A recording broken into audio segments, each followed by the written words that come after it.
Unmarried girl বা অবিবাহিত যে গল্পটা বারবার আমাকে জিজ্ঞাসা করছে কমেন্ট বক্সে, "স্যার এই গল্পটা বলুন, এই গল্পটা একটুখানি বলি।" এটা সবার জন্যই। YouTube এর মধ্যেও এই ভিডিওটা দেবার একটাই উদ্দেশ্য। কারণ বহু আনম্যারিড বা অবিবাহিত যারা মেয়ে থাকে তাদের এই ঘটনা মোটামুটি এখন দেখতে পাওয়া যায়। ভালো রকম দেখতে পাওয়া যায়। কদিন আগে আমার এমার্জেন্সি ওয়ার্ডে ২৪ ঘন্টা ডিউটি চলছিল। তখন এই ঘটনাটা খুব ভালোভাবে আমি লক্ষ্য করেছিলাম। তার আগেও যখন হসপিটালে যেতাম মোটামুটি দাদার কাছ থেকে শুনতাম যে একটা ১৫ বছরের মেয়ে প্রেগন্যান্ট হয়েছে। তো এই ধরনের গল্প শুনতাম। তার ডেলিভারি হয়েছে। আমি নিজের চোখেও এরকম বেশ কিছু ঘটনার সাক্ষী হলাম।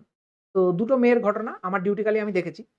তাছাড়া এমনি ঘটনা প্রচুর ঘটেই থাকে, শুনেই থাকি আমার হসপিটালে। তো ঘটনাটা কি হয়েছে?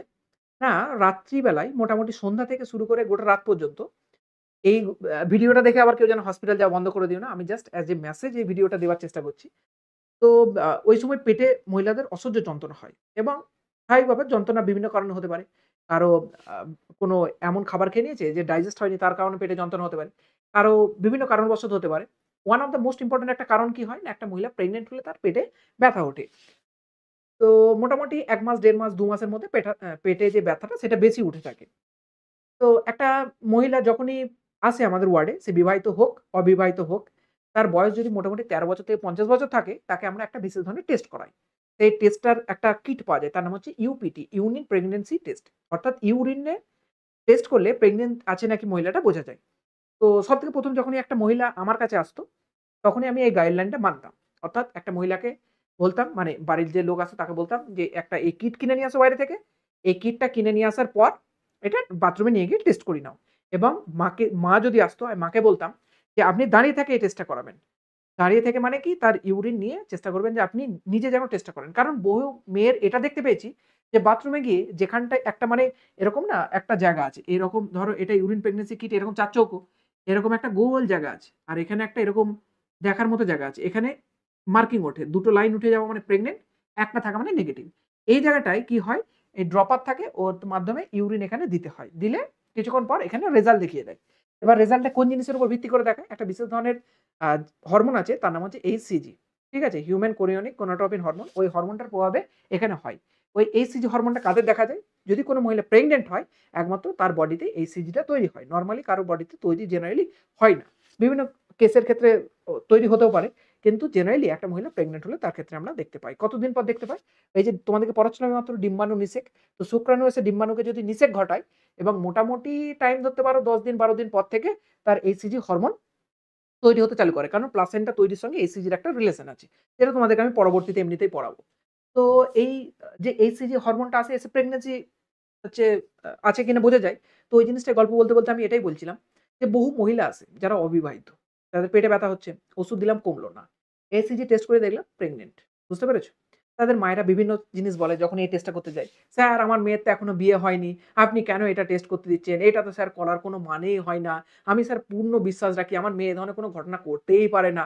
ঠিক আগের দিনেও এই ধরনের একটা মহিলা এসছেন। তার সঙ্গে মহিলাটার সঙ্গে ওই মানে একটা মেয়ে এসছে, তার সঙ্গে তার মা এসছে, অর্থাৎ মহিলা এসছেন এবং তার বন্ধু-বান্ধবরা এসছে। তো আমি ওর মাটাকে একদম ওষুধ দেবার ১ম এই বললাম যে, "এটা নিয়ে আসো। কারণ টেস্টটা করতে হবে।" কারণ বহু পেশেন্টকে আমরা দেখলেই বুঝতে পারি যে আ তার সম্ভাবনা আছে কি নেই। কারণ বহু জিনিস ক্যারেক্টার এর উপর নির্ভর করে যে অবিবাহিত মহিলার প্রেগন্যান্ট হওয়ার চান্সটা কতটা তার ক্যারেক্টার এর উপর নির্ভর করে। এটা বাস্তব জিনিস। তো আমার একটুখানি ডাউটফুল মনে হয়েছিল যে হতে পারে হয়তো প্রেগন্যান্ট। তো আগে টেস্টটা করাই। খুব কনফিডেন্স হও। আমি ওষুধ একটাও লিখিনি। তার মা আমাকে বলে যে, "স্যার আমার মেয়ে আমার সঙ্গে খুব ফ্র্যাঙ্ক। একদম আমাকে কোনো কথা লুকায় না। আপনি স্যার এটা কেন করতে দিচ্ছেন? এটার তো কোনো প্রয়োজন নেই।" আমি বললাম যে, "দেখুন আমাদের ডাক্তারদের প্রধান কাজ কি? মানুষকে ভালো করে বোঝানো জিনিসটা। যাতে তার মনের মধ্যে কোনো ডাউট না থাকে, তার মনের মধ্যে কোনো সন্দেহ না হয়।" আমি বোঝালাম যে, "দেখুন বহু মহিলার ক্ষেত্রে এরকম ধরা পড়ে। এবার কারো যদি ধরা পড়ে আমি যদি কোনো একটা ওষুধ দিই তাহলে প্রেগন্যান্সি তে ক্ষতি হতে পারে। মায়ের এবং পেটের মধ্যে যদি বাচ্চা থাকে দুজনেরই। তাহলে বাচ্চা যদি ক্ষতি চান তাহলে ভালো জিনিস অসুবিধা নেই। কিন্তু মায়ের তো ক্ষতি আপনারা চান না। তাহলে সেইজন্য আমার এই টেস্টটা করানো খুবই জরুরি।" তো আমি সেইভাবে টেস্টটা করাতে দিয়েছিলাম। তো আমার টেস্টটা করাতেই হবে। নাহলে আমি ট্রিটমেন্ট চালু করতে পারব না। আমি প্রেসক্রিপশন নিজের কাছে রেখে দিই এবং মাকে বলি কিনে নিয়ে আসো। তো মা ওরই কোনো একটা বন্ধুকে দিয়ে প্রেসক্রিপশন দিয়ে পাঠিয়েছে এটা কিনতে। কিনে নিয়ে এসছে। তো তারপরে এসে টেস্ট করাই। টেস্ট করিয়ে ধরা পড়ে পজিটিভ। এবার আমার পাশে বসেছিল একজন বয়স্ক সিস্টার। আমি যখন ওই মহিলাটাকে বোঝাচ্ছিলাম, তখন ওই সিস্টার বসে দেখছিল। তারপর পজিটিভ আসতে আমি একে সিস্টারকে বলি যে, "স্যার, ম্যাডাম দেখুন পজিটিভ।" এইমাত্র কি বলছিল যে, "আমার মেয়ে খুব ফ্র্যাঙ্ক।" তো আমার মূল মেসেজ এটাই, যারা গার্ডিয়ান আমার ভিডিওটা দেখছেন বহু আপনার ছেলে বা মেয়ে বহু কথা আপনাকে লুকিয়ে থাকে। আপনি যতই ভাবেন যে আপনি তার সঙ্গে ফ্র্যাঙ্ক, সে এই ধরনের জিনিসগুলো বলে না। সেই মহিলাটা প্রেগনেন্ট বেরোলো। ওই মেয়েটা ২১ বছর বয়স হবে, কলেজে না কোথায় পড়াশোনা করে, প্রেগনেন্ট। এবার যখনই রেজাল্ট ধরা পড়ল, আমি ওর মাকে কিছু বললাম না। আমি ডাইরেক্টলি গেলাম মেয়েটার কাছে। আমি একটু ফ্রি যখন হলাম পেশেন্ট দেখে তখন আমি গেলাম। আমি গিয়ে বললাম যে, "তুমি যে প্রেগনেন্ট এটা তুমি জানো?" তুমি তো নিশ্চয়ই জানবে যে প্রেগনেন্ট সে মহিলা কম বেশি জানতে পারে। কারণ ইন্টারকোর্স হলে তবেই তো প্রেগন্যান্সি থাকবে। তাকে ১ম এ গিয়ে জিজ্ঞাসা করলাম যে, "তুমি ম্যারিড না আনম্যারিড?" বলল, "আনম্যারিড" অর্থাৎ অবিবাহিত। তাকে জিজ্ঞেস করলাম, "তুমি যে প্রেগন্যান্ট তুমি জানো?" ও বলল যে, "জানি না। কি করে হলাম এটা?" আমি বললাম, "তুমি জানো ওটা কি করে তুমি প্রেগন্যান্ট হলে? আমি কি করে জানবো?" তো আমি টেস্টে পেয়েছি প্রেগন্যান্সি তোমার পজিটিভ আছে সেটাই আমি তোমাকে বলতে এলাম। তো স্বাভাবিক ব্যাপার। তো এবার মেয়েটা বলে, "স্যার কি করে হলো? আমি তো স্যার ওষুধ খাচ্ছিলাম। আমি তো স্যার খাচ্ছিলাম। আমার তো স্যার মেন্স বন্ধ ছিল। কি করে হয়ে গেল?" আমি বলছি, "কি করে হয়ে গেল আমি কি করে জানবো? সারপ্রাইজ গিফট তোমার জন্য এটা।" কি বলবো আর এই ধরনের ঘটনা ঘটে থাকে। তারপরে আমাকে জিজ্ঞাসা করে যে, "এবার কি করব আমি?" আমি বলছি, "এবার গাইনি ওয়ার্ডে যাও এমার্জেন্সিতে। তুমি যদি অ্যাবরশন করতে চাও অ্যাবরশন করবে। তোমাদের একটা পার্ট অলরেডি পড়াবো আমি জননগত স্বাস্থ্য YouTube এর মধ্যেই আসবে। সেখানে তোমরা কি করে অ্যাবরশন বা কি জিনিসপত্র রিলেটেড কোন বয়সের মধ্যে কত দিনের মধ্যে করতে হয় সেগুলো সম্পর্কে বলব।" তো এই ধরনের ঘটনা কিন্তু ঘটেই। একটা ঘটনা এটা গেল। আরেকটা মেয়ের ঠিক পেটে ব্যথার ওষুধ দিয়ে দাদা চলে গেছে। তারপরে দেখছি ব্যথা কমছে না। আমরা আবার একবার ঘুরতে যাই পেশেন্টের কাছে যে, "মা কেমন আছো? বাবা কেমন আছে? পেটে যন্ত্রণা কমেছে? শরীর সুস্থ আছে?" এগুলো আমি জিজ্ঞাসা করতে যাই। কারণ আমার মনে হয় যে এটা একটা ডাক্তারের দায়িত্ব যে পেশেন্টের ফলো আপ যেন নেয়। পেশেন্ট কেমন আছে এখন? পেশেন্টের কি সমস্যা হচ্ছে? এমার্জেন্সিতে এগুলো নেওয়া দরকার। তো আমি গিয়েছি। আমি বললাম যে, "পেটের যন্ত্রণা কমছে না এখনো?" "ঠিক আছে, একজন বাড়ির লোক আসো।" তাকে এই কিটটার কথা লিখে দিলাম। UPT kit. আমি বললাম, "বাড়ি থেকে নিয়ে আসুন, টেস্ট করান।" তো টেস্ট করালো। টেস্ট করানোর পর সেও বেরোলো পজিটিভ। তার মা নিয়ে এসে আমাকে রেজাল্টটা দেখাচ্ছে যে, "স্যার এইটা।" তার মা জানে না ইউপিটি পজিটিভ মানে কি? মানে ওটা কি কোথায় পজিটিভ দেখতে হয়? এই যে ২ টো লাইন ওঠে, এটা গ্রামের মেক্সিমাম মহিলারা জানেন না। এখন হয়তো সবাই জেনে গিয়েছে। তো তার মা নিয়ে এসে দেখাতে মানে আমি বলি, মা প্রেগন্যান্ট তো।" তার মা তো বুঝতে পারেনি। আমি বললাম, "বুঝতে পারছেন না কি ব্যাপার?" বলল, "না।" আমি বলছি, "দাঁড়ান আপনি, আমি মেয়ের সঙ্গে কথা বলি।" ঠিক একইভাবে সেই মেয়ের সঙ্গে কথা বলতে গেলাম। আমি বললাম যে, "বিয়ে হয়েছে?" বলল, "না।" আমি বললাম, "সে তো দেখে বোঝাই যাচ্ছে।